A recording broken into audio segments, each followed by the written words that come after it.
Lake City mayoral candidate discussions this week with David Garbett. David, great to have you on the show. Thanks so much for being here. Appreciate it. Glenn, thanks for having me. You bet. Let's start off with your background. What have you done in your personal life, your professional life that you feel has led up to this moment for you to be the next mayor of Salt Lake City? Grew up in the Salt Lake Valley and I dreamt of helping my community. It was why I decided to go to law school and come back and work with the Southern Utah Wilderness Alliance for 10 years, fighting for our environment. That's why I decided to work with the Pioneer Park Coalition on homelessness and public safety, and that's why I want to run for mayor. Okay, we'll get into a lot of those issues here in a bit. When you take a look at the next 4 years, what do you see as the biggest challenge facing the capital city, and why are you the person to get through that? Yeah, I think that the biggest issue that the city is facing is air quality, by far. I've been out across this entire city, chatted with voters in all parts, and I consistently hear air quality. We know that it's terrible here, and we know that not only is it making people unhealthy and sick, it's also dragging our economy down. And I think that we need a new generation of leadership to work on this issue, and that's what I represent, and that's why I'm the person to do this. I'm new to politics, but I have built my career on addressing issues like air quality. I've built my career on addressing issues like homelessness and public safety. Let's stick on air quality for a minute. No doubt it's a threat economically and individually. What is your plan for dealing with it in Salt Lake City? Yeah, I've actually got a 4-part plan for addressing air quality. One of the key steps that I think we need to take, first and foremost, is to actually put together a plan that quantifies every step that we need to take to get to clean air. We've never had that. So the way we talk about air quality here is so scattershot. We put forward things that we don't know what the end result will be and how much of a difference they will make. What we need to do is lay out for residents, and not just in Salt Lake City, but the entire Salt Lake Valley.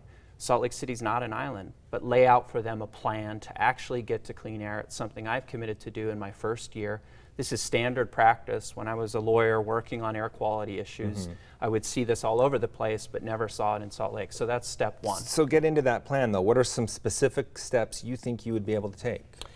That plan needs to be informed first and foremost by knowing exactly how much of an impact we get from every step we take. And I think it's more important first to start with quantifying what improvements we need and then developing policies. So for example, once we have that, we'll probably want to look at policies that will address older vehicles on the road. They contribute an outsized share of air pollution. We'll want to look at policies that will help to incentivize better efficiency in homes and buildings, because they're a large share of our air pollution.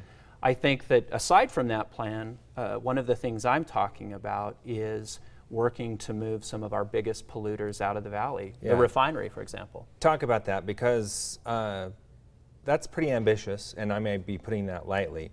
As far as I know, you can't force them to leave. It could be expensive. So how can you deliver on that campaign promise? Well, I can't promise that we'll move them, but we should try. Okay. Air quality is critical. We know, like I said, we're making people sick. We're dragging down our economy. Political leadership is all about having a vision and working to accomplish that. And it's time that we stop talking about small incremental approaches and talk about the big things that will actually get us to a point where we don't have dirty air in this valley anymore. And I want to be a mayor that leads on that.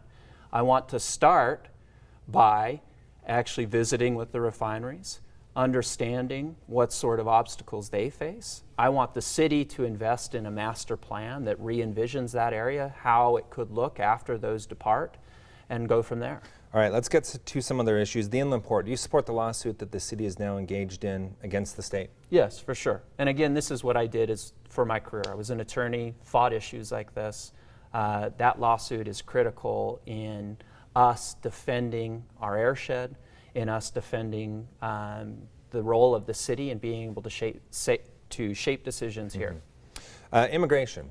Both the current mayor and the Salt Lake City Police Department have said they will not enforce immigration policy. Do you stand by that? I do. I would not enforce it either. And not only that, I would look to ways that the city could be even more supportive of our families that are here. I mean, it's fundamental. I believe in family values. I think that every family should feel safe here in Salt Lake City. We know that we get better outcomes when our citizens feel engaged with the city. They feel like they can step up and and talk to the police, that they can go to school, they can go to their parent-teacher conferences. We can't have that sort of fear, and it's the moral thing to do. I want no part of ripping families apart. What about some who might say an elected mayor should not be openly saying they will not enforce federal policy? Your response to that? I have no qualms that, as history looks back on us, that they will say that that was the right decision to stand up for families. There's no question in my mind about that. Okay, homelessness, big issue in Salt Lake City. It's a state problem, but you really are the epicenter of it in Salt Lake City. Do you support what happened with Operation Rio Grande, and what is the role moving forward from that?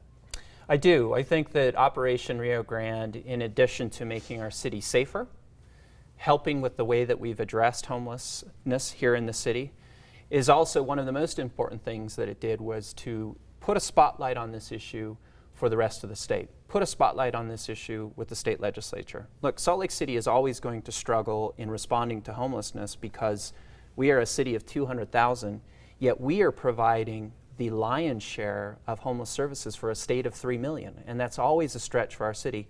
I think we should do it. I don't have a problem with that, but I'd like the state to be helpful. I'd like other communities whose residents we are serving here in Salt Lake to also help us out so that we can better help people get off of the streets and into housing. Our population is growing big time here in the state of Utah and in Salt Lake City.